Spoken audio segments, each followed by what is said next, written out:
Less than 24 hours, Georgians will be under a shelter-in-place order. McDonald, though, said he did not know the man was handcuffed and was trying to use his foot to pin him to the ground so he could be handcuffed. If your friends, neighbors, or local organizations are not complying, report them to us.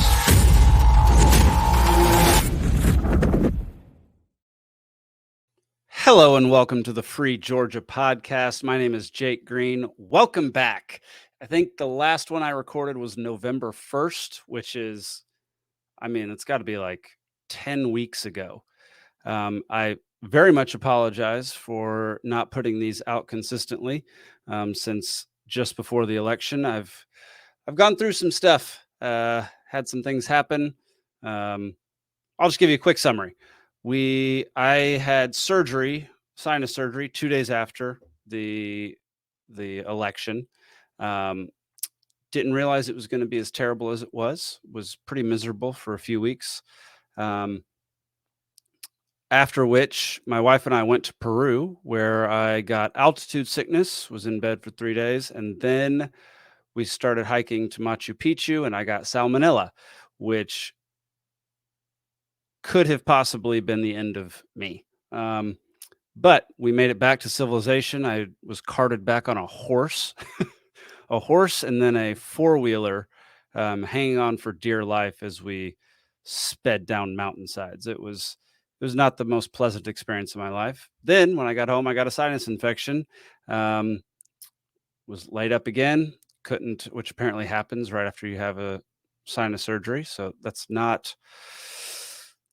it just hasn't been the most pleasant couple of months, but my wife and I spent Christmas in Kansas and then went to the mountains for New Year's. And so that was a good recuperation time for me.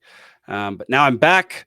We're going to put these out very regularly, at least once a week. We're going to do Liberty Libations once a week, pending any, momentary conflicts. But those are not on the calendar right now. So we should be putting out podcasts every week. Well, let's talk about the election for just a minute. Obviously, a huge disappointment to most libertarians, although we did get a lot of national attention, due to Chase Oliver and his run for Senate against two incompetent morons. So that was kind of cool. That was definitely the, I guess, highlight for the election season was libertarians got a lot of attention here in Georgia. But Shane's election, all the other libertarians' elections did not go as we wanted them to go, which historically is always the case, but we keep growing a little bit each time.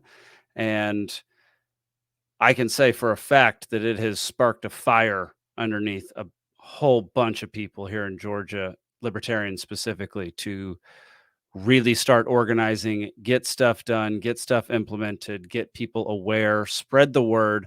And it's been really interesting and awesome to watch my message boards, watch my text threads, all sorts of stuff. People really taking action and trying to grow our organization, grow our membership, get more people interested in the idea of liberty, and hopefully this year of 2023 will be a great year for that. Let's see. What else should we discuss today? I have one thing actually to discuss, and it has to do with Mr. Brian Kemp, whose first act as governor was to fly to Davos to speak to the World Economic Forum. Actually, that is one tab that I did not pull up, which I'm going to real quick. I've got a lot of stuff to show y'all.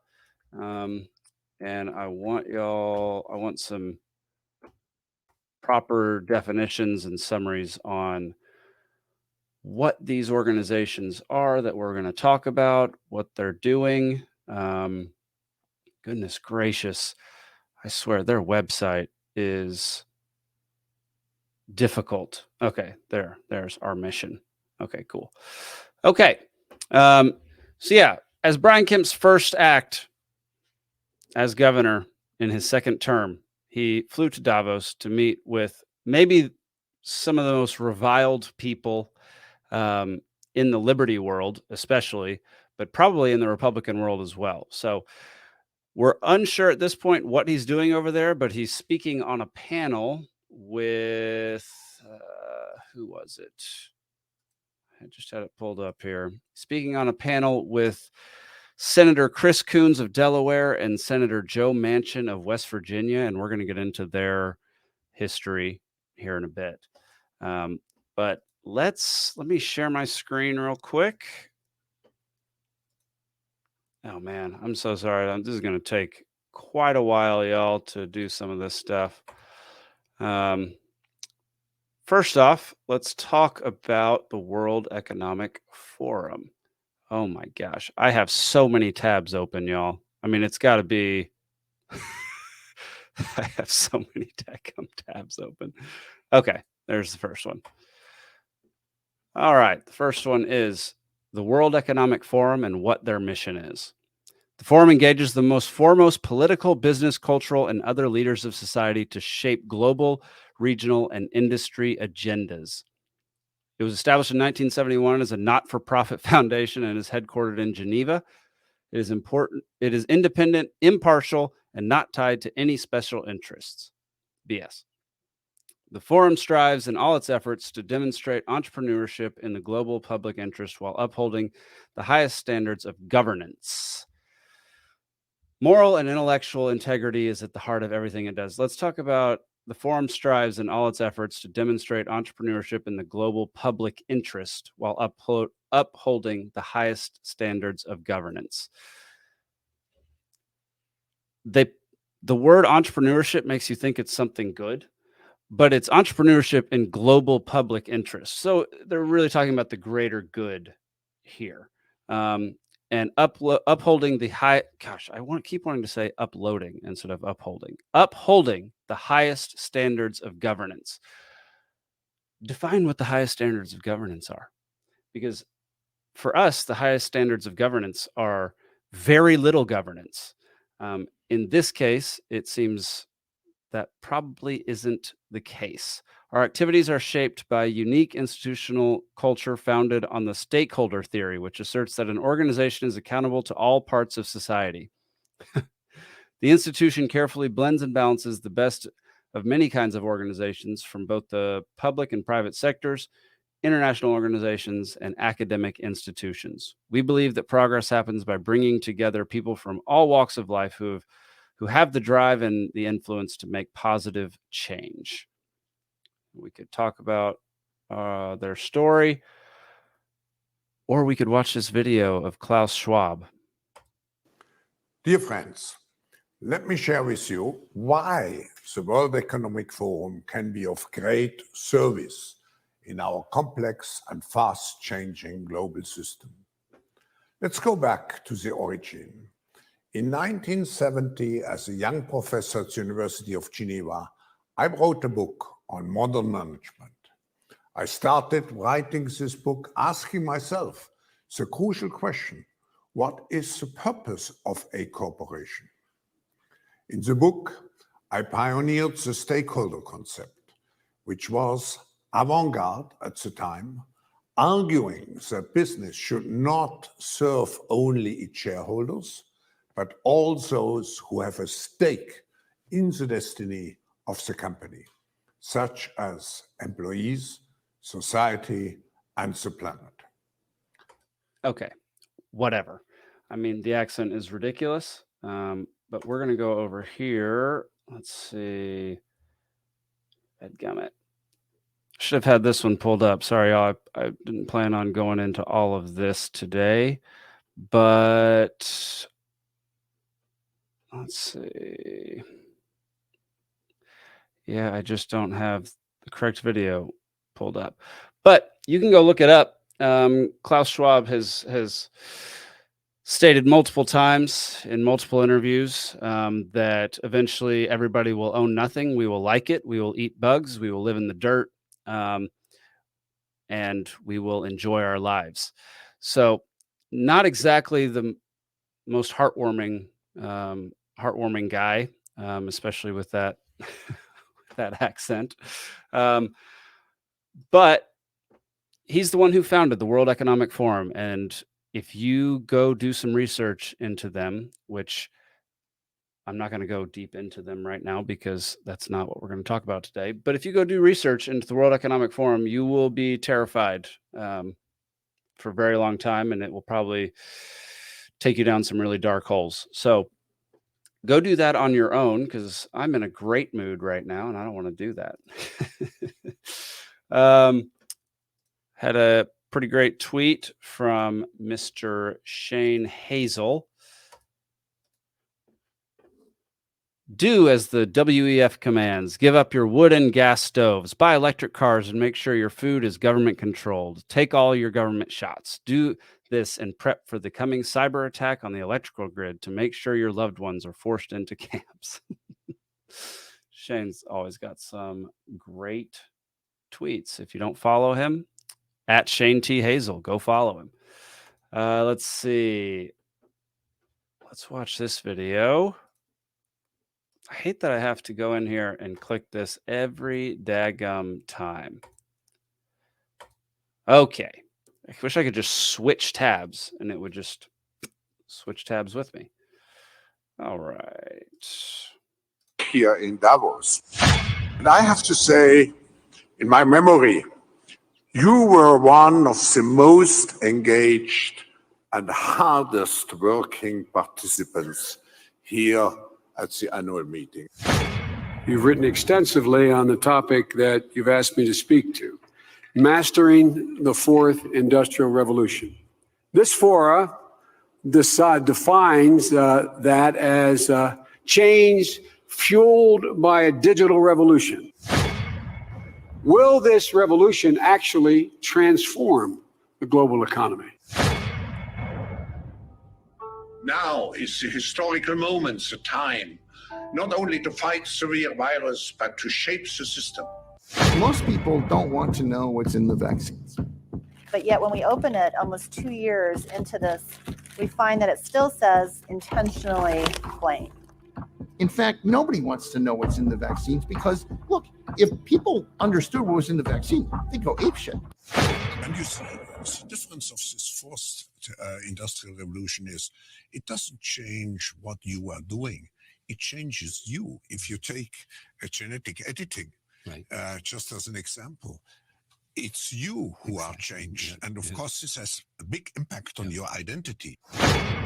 I mean, COVID makes it accelerates the process of digitalization and automatization, and it makes surveillance go under your skin. This is Richard Werner, the top academic scholar in the world on central banking.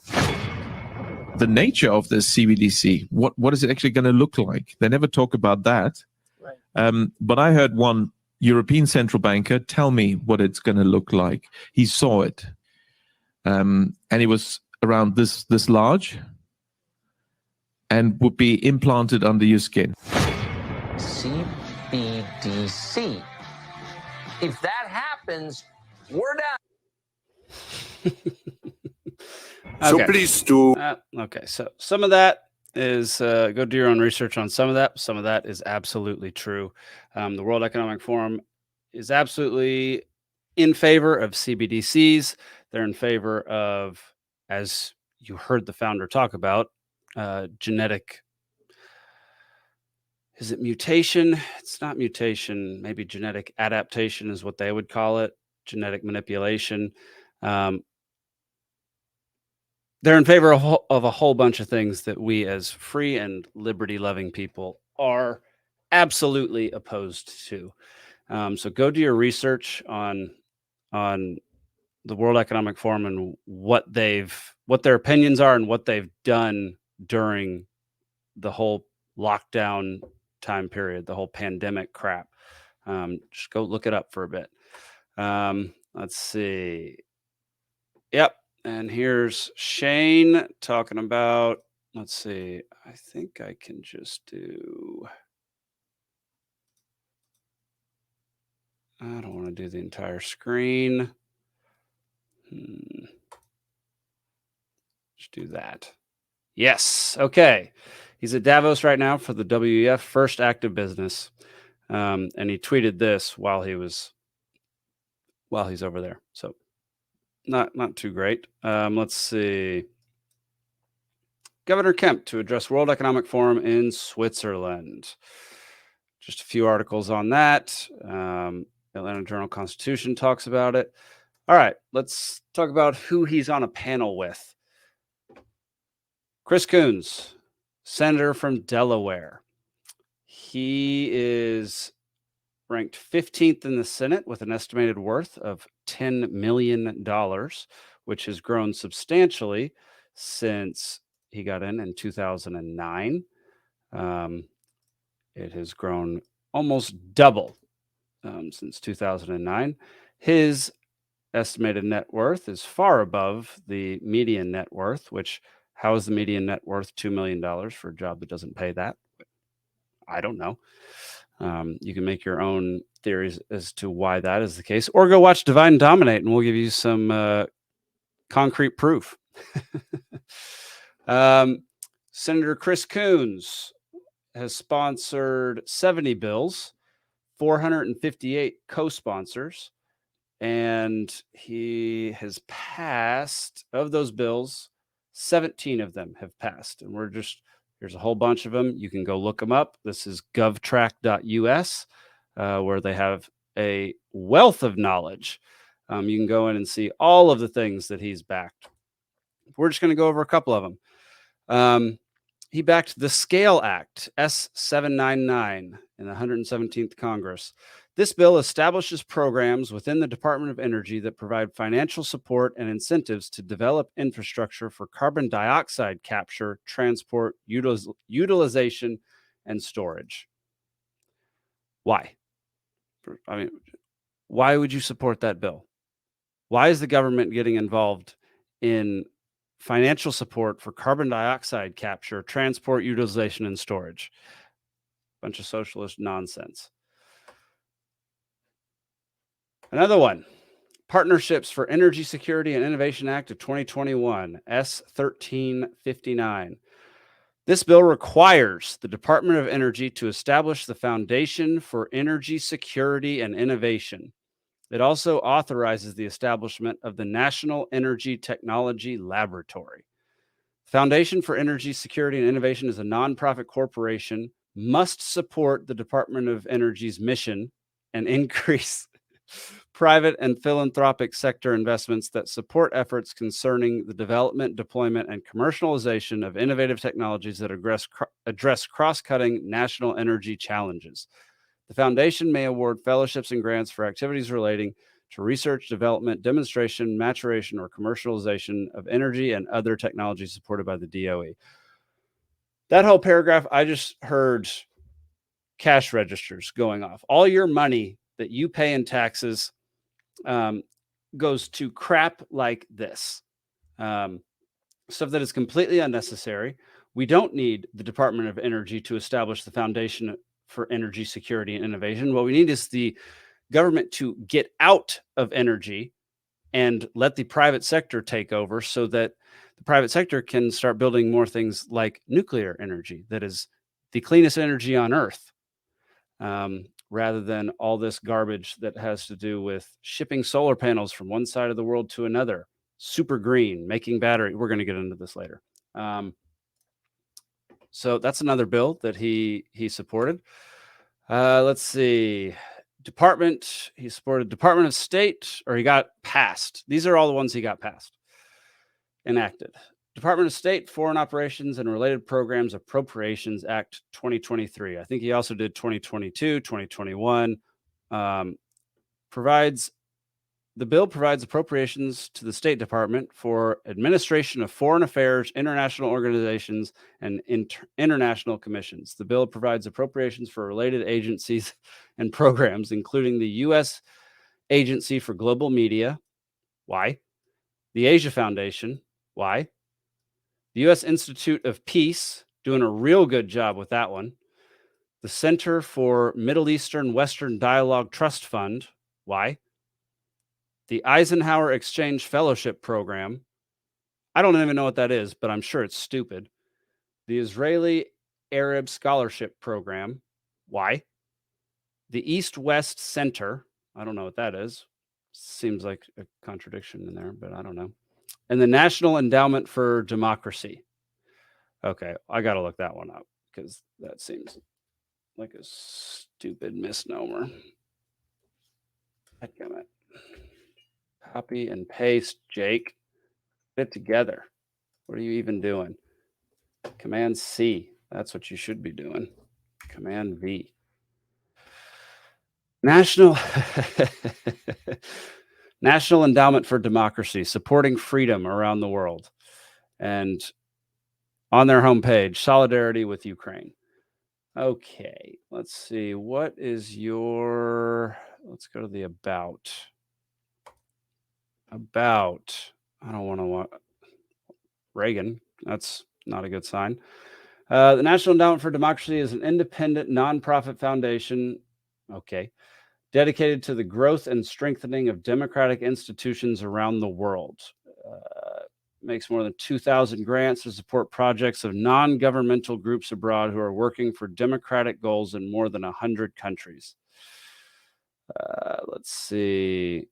NED is a unique institution. The endowment's non-governmental character, even though it's supported by the government, gives it a flexibility that makes it possible to work in some of the world's most difficult circumstances and respond quickly. Okay, I don't want to read all this because I don't know what all of it says, and I don't know if any of it has to do with what we're talking about. I'd got a fruit fly in here.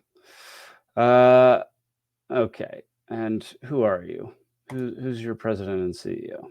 Damon Wilson, president, independent nonprofit. Prior to joining, he helped transform the Atlantic Council. Okay, well, I'm going to get into this another time. The NED. So we're going to go back to this bill. As stated, it's the Department of State, Foreign Operations, and Related Programs Appropriations Act. The bill provides appropriations for other commissions, including the Commission for the Preservation of America's Heritage Abroad. America's Heritage Abroad. Does that include destroying Libya? Does that include destroying Syria? Does that include destroying Iraq, Afghanistan, Yemen, all these places that we have gone to and just left a really positive mark on the world? Probably doesn't. U.S. Commission on International Religious Freedom. What is the government doing in all of these things? The Commission on Security and Cooperation in Europe, very broad. The Congressional Executive Commission on the People's Republic of China. Oh my gosh. And the U.S.-China Economic and Security Review Commission. Oh my gosh. The bill provides appropriations to the U.S. Agency for International Development, the State Department, and the President for International Security Assistance, and the President and International Financial Institutions for Multilateral Assistance. The bill provides appropriations for bilateral economic assistance, including programs and activities conducted by the President. Okay, and a lot more crap like that. A lot of spending your money on things abroad that it should never spend your money on, that are completely, don't want to say useless, because some of them might be useful to somebody, but they're probably useless to you and useless to your money and should not be paid for by the taxpayer. So that was Senator Chris Coons of Delaware. On to Senator Joe Manchin, who isn't as high. He's ranked 19th in the Senate with a net worth of $7.6 million. What was he in 2009? 6. So his hasn't grown an astronomical amount. Seems like he came into the Senate with some decent money, and hasn't really grown it a crazy amount, at least what he claims. Because again, this is all estimated. But sorry, those are the dogs in the other room. He also has sponsored a bunch of crap bills. Department of Energy Science for the Future Act of 2022. This bill supports specified, it's S3699 for those listening. This bill supports specified research and development activities of the Department of Energy. Again, talking about energy, same as Chris Coons.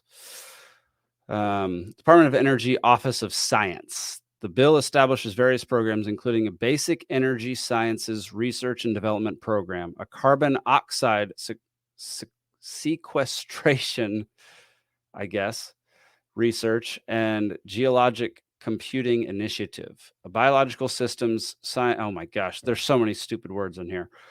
Let's see, and an emerging biological. Oh, geez. A high-intensity laser research initiative, and an emerging biological threat preparedness research initiative. What does this have to do with Department of Energy? I guess all this energy creates all this stuff, and it's their Office of Science, so that kind of makes sense. But they're still spending all of your... Oh, one great thing about this bill, DOE may not carry out certain gain-of-function research. Not all gain-of-function research, just certain gain-of-function research. So that should be very reassuring to the general public. Woohoo! Another one, yet again, Energy Infrastructure Act. This bill addresses energy infrastructure, clean energy supply chains, carbon capture and storage, ecosystem restoration, and Western water infrastructure. We can get into it, but just know more energy bills that he supports. This is S2377. Next up, Insulate Buildings Act of 2021. Investing in new strategies for upgrading lower attaining efficiency buildings Act of 2021, or the Insulate Building Act. This bill establishes 2 grant programs under the State Energy Department of the Department of Energy. Under the first grant program, DOE must provide grants to states for revolving loan funds. States may use the fund to provide loans to eligible businesses and homeowners for energy audits and upgrades to reduce energy consumption. It's all about energy. They want you to reduce your energy, even if that energy is you. So there's another one. That's S2066. I haven't looked over this one. Oh, yes, I did. It's this is Protecting Jessica Grubbs Legacy Act, S3374. Bizarre name. It does an enormous amount of things aside from protecting Jessica Grubbs' legacy. I don't even know who Jessica Grubbs is, but it establishes, where was it? A committee to oversee the roughly $2 trillion in spending from the CARES Act, the most expensive single spending bill in American history. And they did a great job at overseeing the spending of the CARES Act. It's not like most of that $2 trillion. It's not like it went to corporations, big businesses, private, very wealthy citizens. It's not like it went to all them and we all got $600 checks, $1,200 checks. Woo! Yeah. I mean, they just did a phenomenal job stewarding that money. I can't, I mean, this is the kind of crap that happens with these bills is they just tack on a whole bunch of stuff that has nothing to do with the original bill. So we're not going to go into all that, but I thought the COVID, I mean, there's a whole bunch more COVID stuff. And if you want to go look it up, it's govtrack.us and it's bill S3374. It's got a whole lot of stuff in it that we should not be funding. All right. Here is Manchin. I gotta stop the screen share. Then I gotta bring it back. So because you can't, that's something that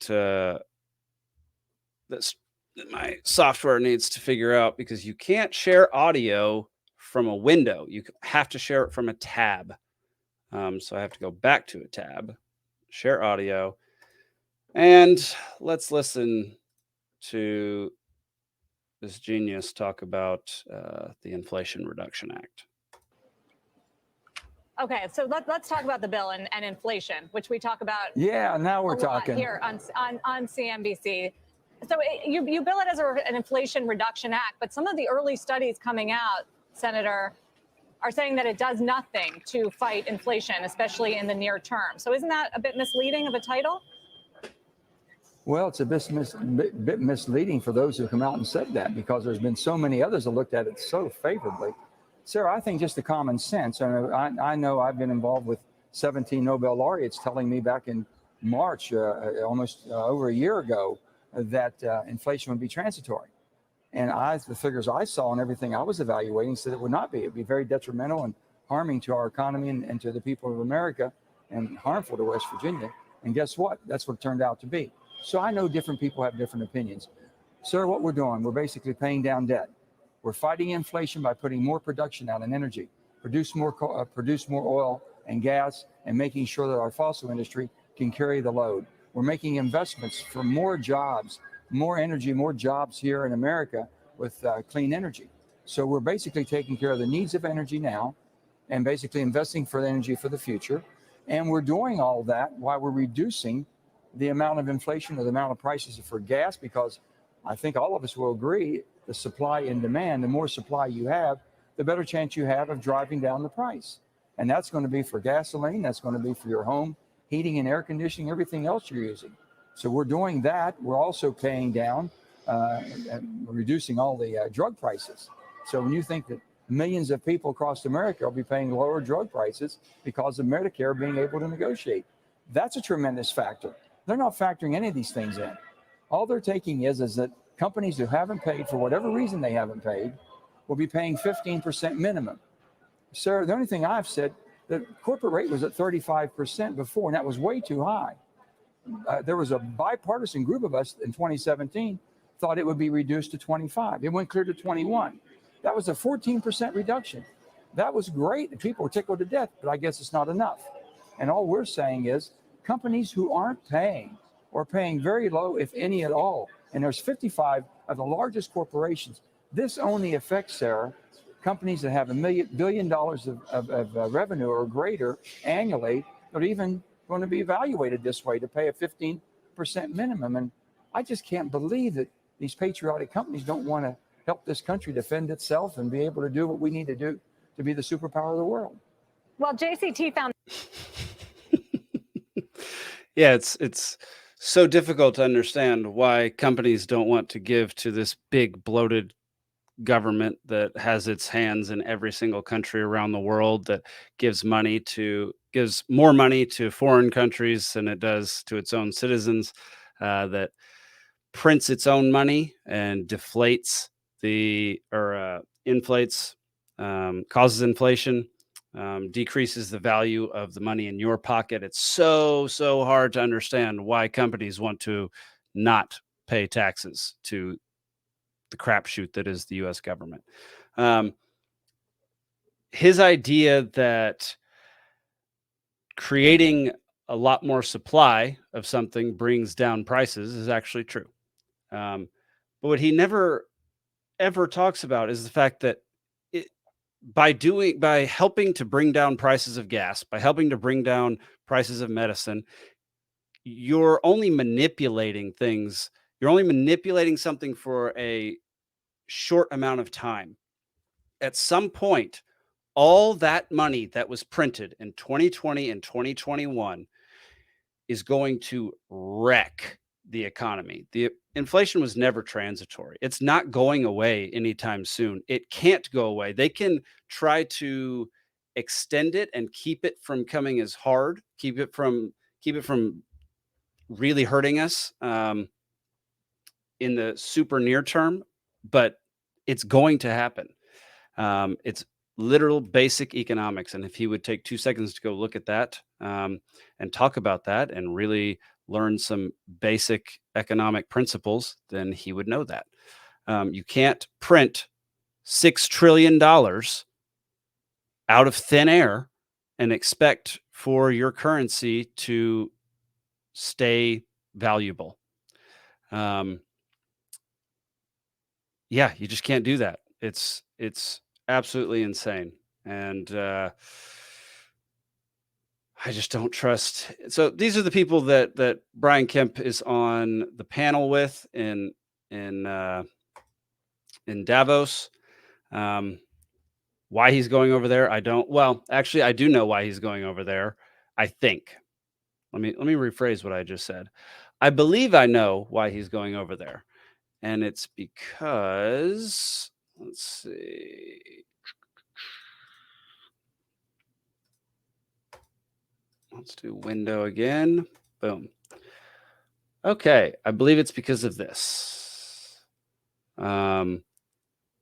He has brought a ton of electric energy jobs to Georgia, or future electric energy jobs to Georgia. This Hyundai plant will build electric cars. This Hyundai and SKON, whatever SKON stands for, is building batteries. Fryer is building batteries, and Rivian is building electric trucks. Now, a very cursory, superficial, just tiny bit of research, you can learn that Rivian is in massive amounts of debt. Their stock has plummeted enormously, and with just if they had just done like 2 days of research on Rivian, they'd have known that this is not the best bet in the world. There's a decent, people are jumping ship at Rivian. There's a decent chance Rivian goes under, and that's those 7,500 new jobs go away.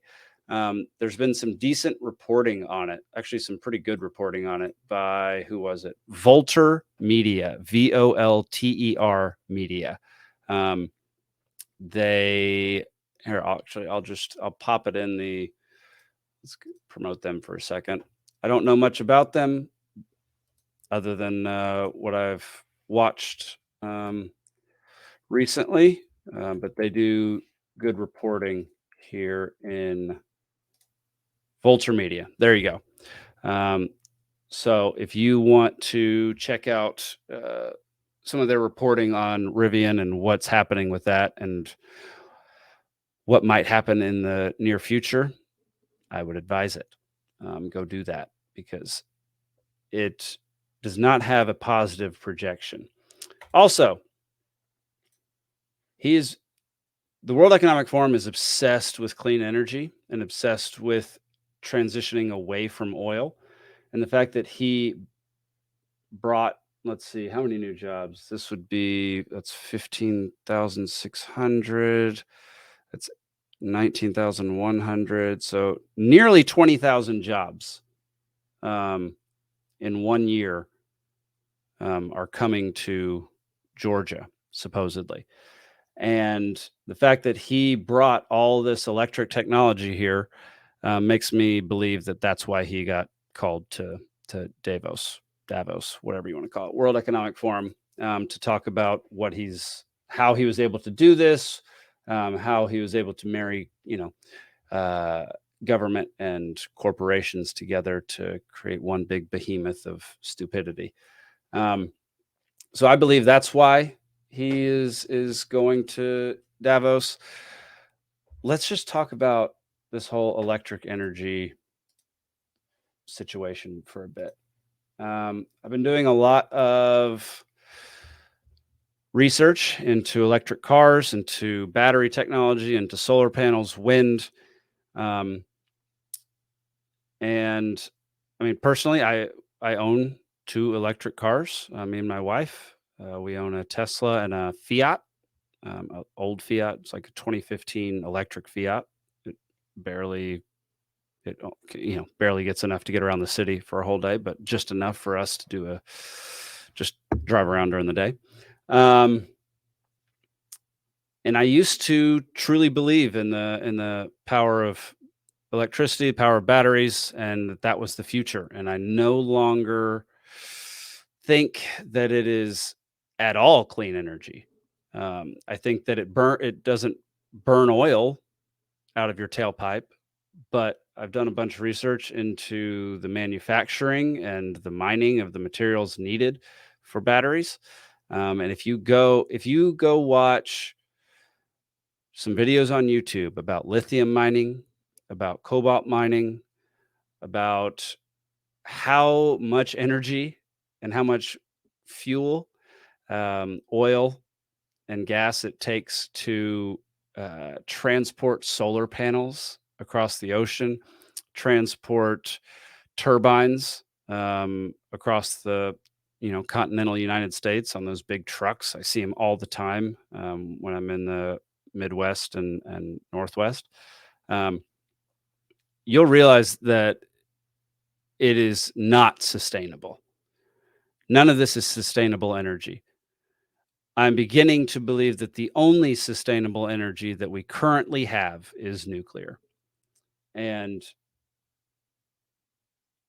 in my opinion, Kemp's desire to bring jobs to Georgia to help him get reelected, which bringing jobs to a state does help you get reelected, especially 20,000 jobs. That's a good thing to have on your record. But I believe that it might compromise him or might have already compromised him. And I don't believe that in the future it's going to pan out. The manufacturing of lithium and cobalt has to increase in a way that production and mining of a material has never increased in the history of humanity. It has to, like, some of these materials you have to increase mining and production of them by close to 10 times.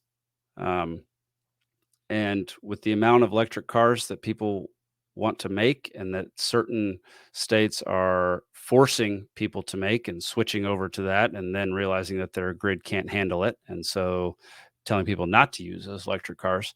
I don't really see all of these jobs as a win. I see these jobs as a win for the people who are working the jobs, obviously. I like people being able to feed their families and support their lifestyles, but it's a short-term victory, much like the Inflation Reduction Act didn't actually reduce inflation.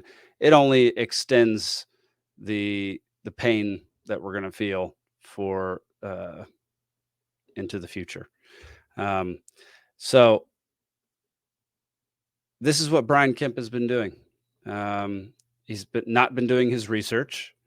If I can find it, a guy with the resources of Brian Kemp should be able to figure out that electric cars and electric batteries and all these things are not necessarily the future, and maybe start getting into more nuclear. It's kind of ridiculous. I'll leave you with this for the day. Let's see. You can go to justfacts.votesmart.org, and you can find Brian Kemp's voting records. And by voting, I mean whether or not he vetoed or signed a bill. And there are some interesting ones in here. There are some that are very liberty oriented. There was one in here that recognizes concealed carry from other states, which is fantastic. Obviously, he has one in here that went away, that made the concealed carry permit go away, which is also fantastic. There are some in here that you got to do some more digging, like amends election laws. Don't know what that means. There's one in here that says increases penalties for crimes against police, firefighters, and paramedics. That should also be increases penalties for crimes by police against civilians, because that's a two-way street. Cops should not be hurting people, and people should not be hurting cops. Nobody should be hurting anybody. Let's be real about that. it's just a very interesting list, and he has signed so many since he got into office.